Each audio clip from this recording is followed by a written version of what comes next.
Oh God, he either got wrapped or he got really heavy. This fish may be a better fish.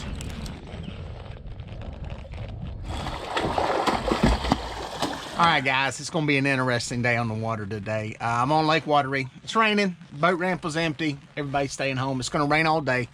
Bad stuff is coming later. We're supposed to have some thunderstorms. Interestingly, that's the least of my worries today. It's kind of went down. It started downhill and somehow went further. So we've got some challenges, to say the least. One, get to the ramp. I've got a hose leaking on my boat, leaking a little bit of fuel. I can smell it. I can see it. It's just a little bit. It's not a deal breaker, but it's aggravating. And y'all know how that is when something kind of gets in your head and it aggravates you. And then I go to turn on my sonar unit and it won't come on. Power's getting to the panel. Everything else is working. It's not coming on. Could be a wire where it ties into the switch itself. I don't know. I don't know how much I'm going to fiddle with that out here. But the bottom line is I'm fishing without sonar. So, I've got to figure out a way to catch fish without marking them, which is not normally a big deal for me because a lot of times I'm not marking fish, but I am looking for bait, looking for structure. Luckily, I know this lake pretty good.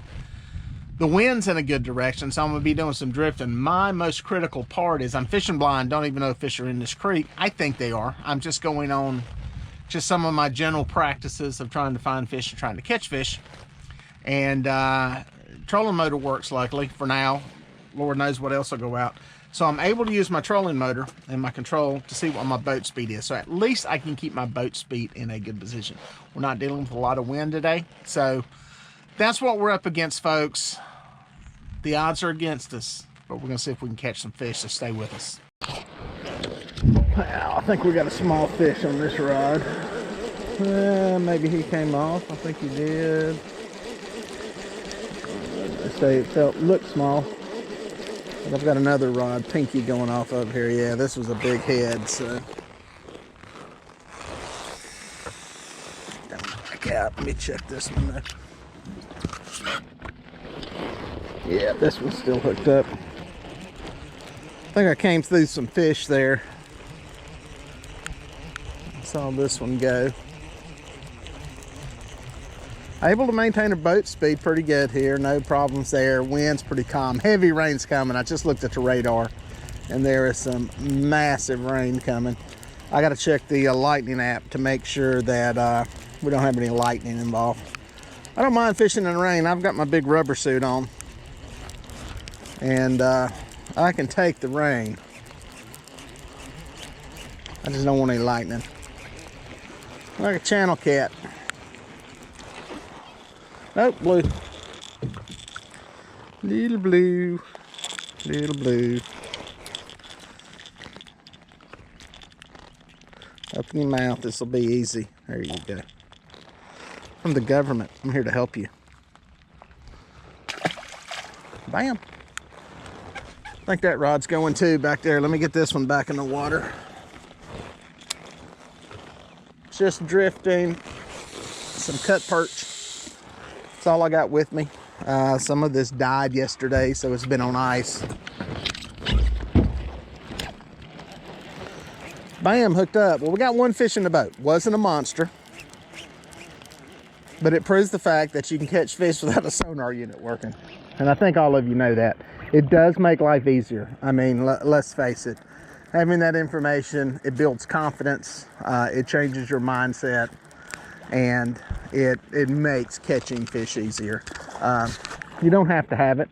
Bank fisherman, I never used it while I was bank fishing. Didn't have it then, didn't work then. Let me get you turned here. But it makes life easier, gives you confidence. Nice to see what's going on, what kind of structure you're coming across. More eater size fish. But you can survive without it. I've told people this before, people message me all the time, what kind of sonar do I get? I said, whatever you do, get one that has mapping. All the other stuff, the bells and whistles, those are nice. Structure scan, side scan, and all that, 360, all that stuff's wonderful. If you got the money and can afford it, spend as much money as you can, and you won't be disappointed with what you get. But mapping more than anything is what I want. That is the biggest game changer, I think, in fishing. Being able to write your own mapping information, even better. So there we go, 2 in the boat, guys. Now, what's the best way to fish if you don't have sonar on your boat? I think drifting is the best way to go, or trolling. I think that's the best way to fish. If you don't have sonar and you're just gonna go find you an open area that you can fish, a creek or whatever, to where you're basically just covering water, it's gonna be your best way to go.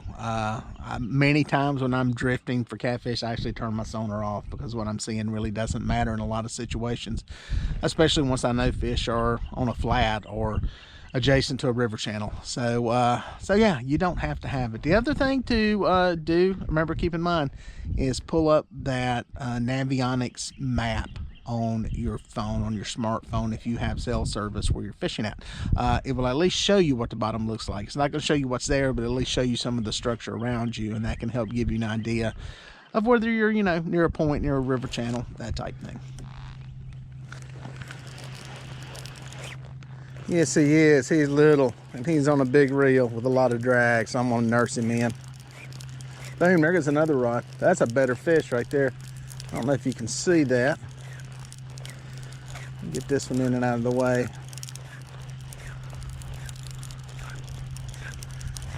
That's a pretty good pull. He ain't no monster, but he's better than what we got. This one here is pulling in on another line, so nurse him around a little bit. Hey, little fish. Something's in another line. It ain't this one. Another eater blue. If I didn't have a mess of them at home already cleaned and ready to cook tonight, I'd probably eat some. All right, guys, pretty good little pull across here, almost to the bank. I'm gonna run up onto some shallow water here. 4 fish in the boat, not too bad. No big ones, no whoppers. But catching fish, still no sonar. I don't know what the bottom looks like. I still haven't switched the battery over yet to see what's what. It looks like our rain may be stopping for a while. Just looked at the radar, so we got a little break here.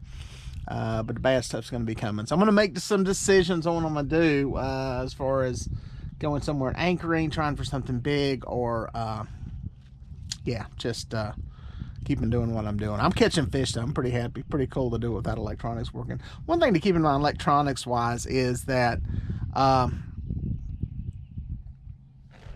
one thing to keep in mind with electronics is you can get by without them.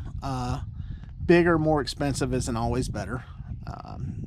Obviously, if you've got the money to do it, but you can do just fine with a very simple sonar. The big thing I say it time and time again, is make sure you get mapping. I think mapping is very important.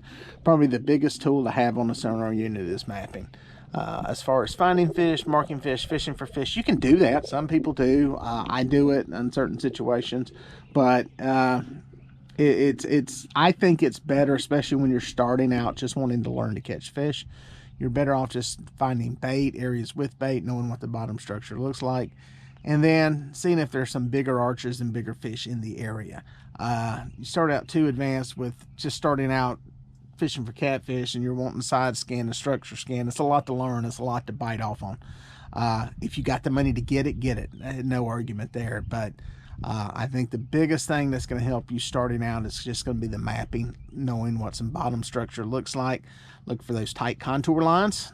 Tight contour lines means steeper structure, whether it's dropping off or coming up sharply on a point. That's, to me, the more important thing in the beginning phase of finding catfish.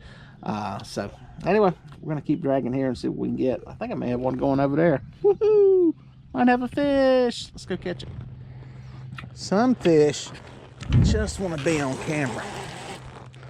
Some fish just want to be on camera. They see that camera going, and they want to be famous. Not a monster, but again, catching fish. It's a decent bite. This drift across here will probably take an hour. I will probably have spent an hour on this pull, and this will be fish number 5. So that's a good catch rate. That one's kind of whack, kind of funny in there. He's half lassoed, half roped up. everything else. You unhooked. Boom. I'll show you that bait in a second. Pretty blue cat. Good average fun catching fish. That bait was a perch head. It's one of the first fish I've actually caught on something semi bigger, and this is not a huge perch head. There's been a lot of little baits lately. It's just interesting this spring what's playing and what's working, and it has been littler, smaller baits. So a little green rattle. There we go. Oh, there goes another rod. That one's getting slammed right there. That's a pretty good bite. That's a pretty good bite. Let's get this one back in the water. We'll get work that one. Right there. It is nice when you have multiple rods going off. Another one on the slime cat rod. People ask me about this rod. Love the rods.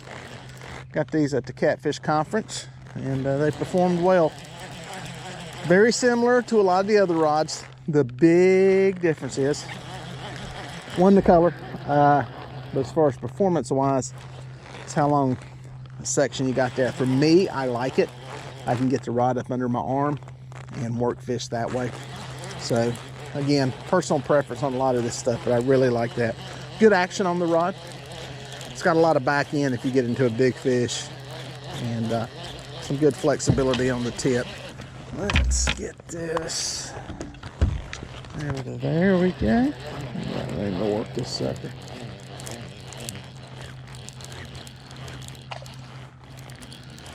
Another one about like the last one.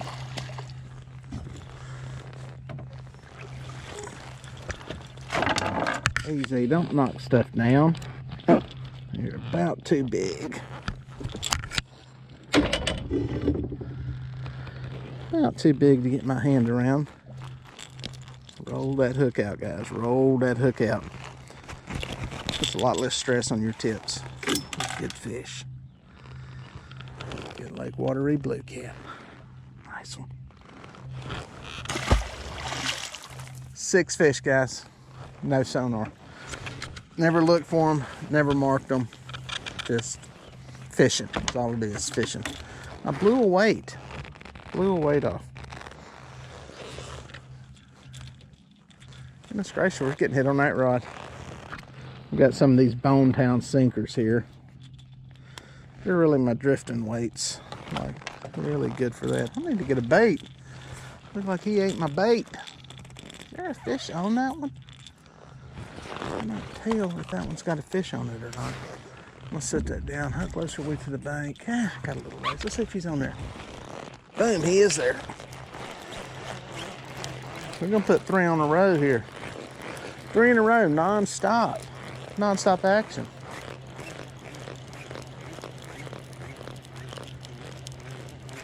That noise is my raincoat, by the way. If you want some action, catching some fish, it's a pretty good bite. Pretty good bite. This is gonna be fish number 7, I believe. I've got 3. There goes another rod right there. It just got popped. I don't think I'm in that line. Again, great action. Not super big fish, but good action. He is pulling Pinky's line.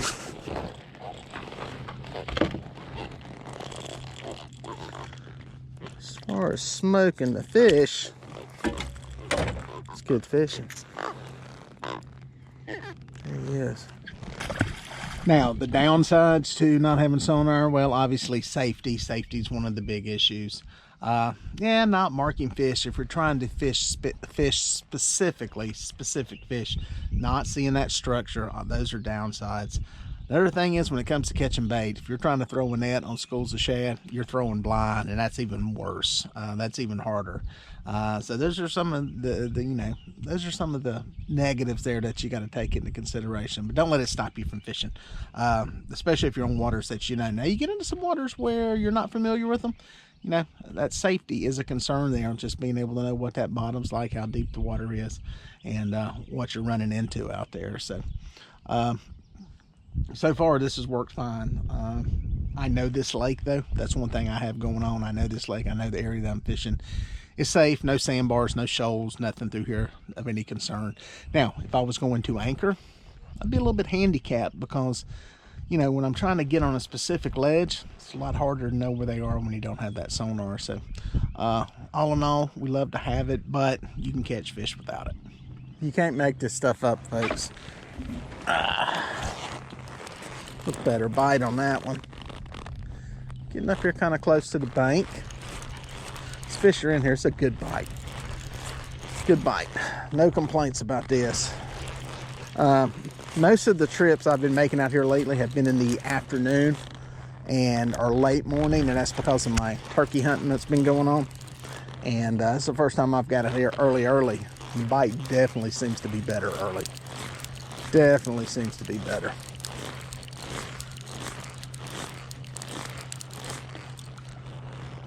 It's a bigger fish. Bigger fish. And this may be boga grip worthy here. Where's the boga? Other side. Always is.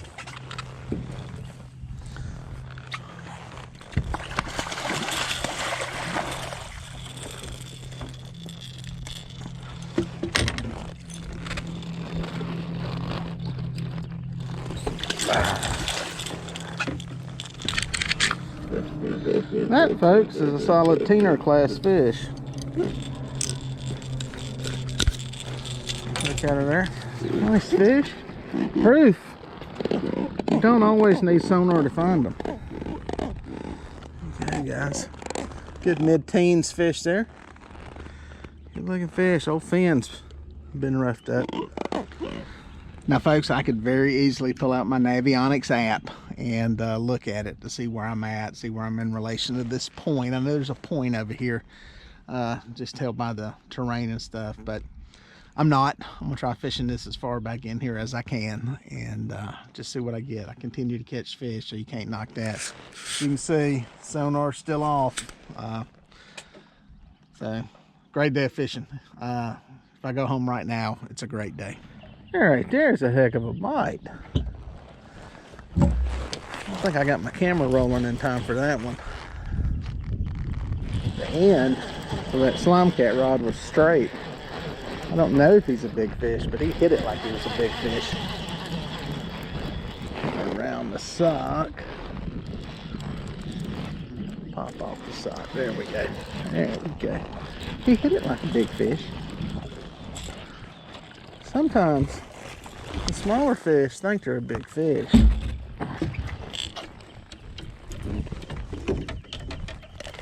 Bam. I said that one hit it like a freight train, even though he ain't no freight train. Hungry. Hungry.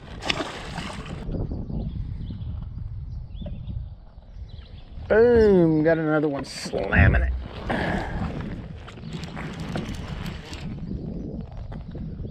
He hit it pretty good. Another one. I'm just going to say this creek is loaded with fish.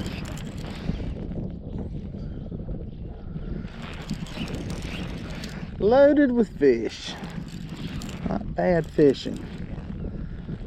To be honest with you, probably the best day of fishing I've had since I've been down here this week.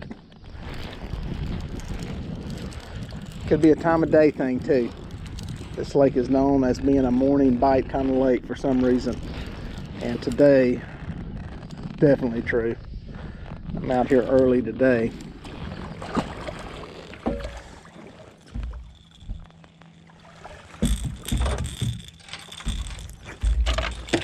There we go. He didn't want to open his mouth. There we go.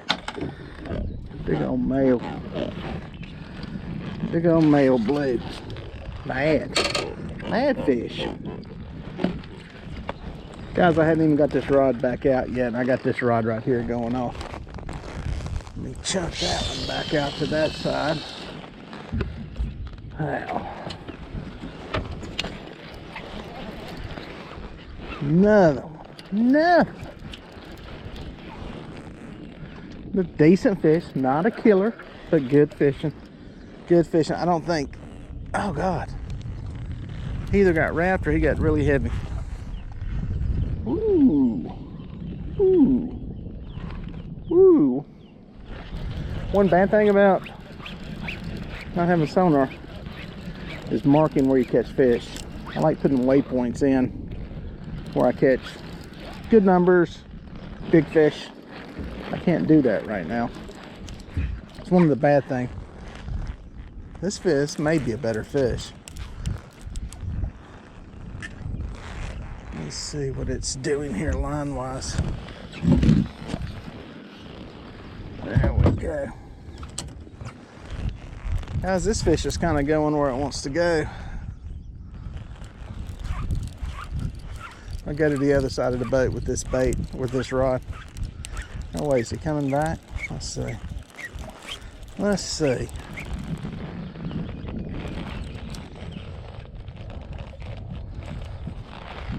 I think this is an edible fish.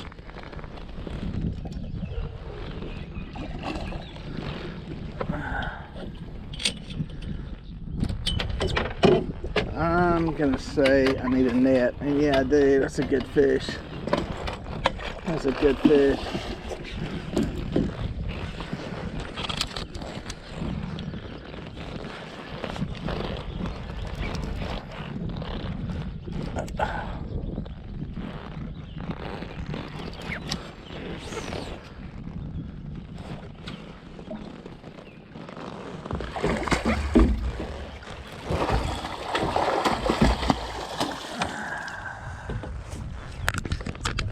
Folks, I just put a pig of a fish in the boat with no sonar. Told you, it can be done. It's a good fish. Look at the head on that sucker. He's huge. Got a big body, or a big head. Big, massive head on him. Get him back alive.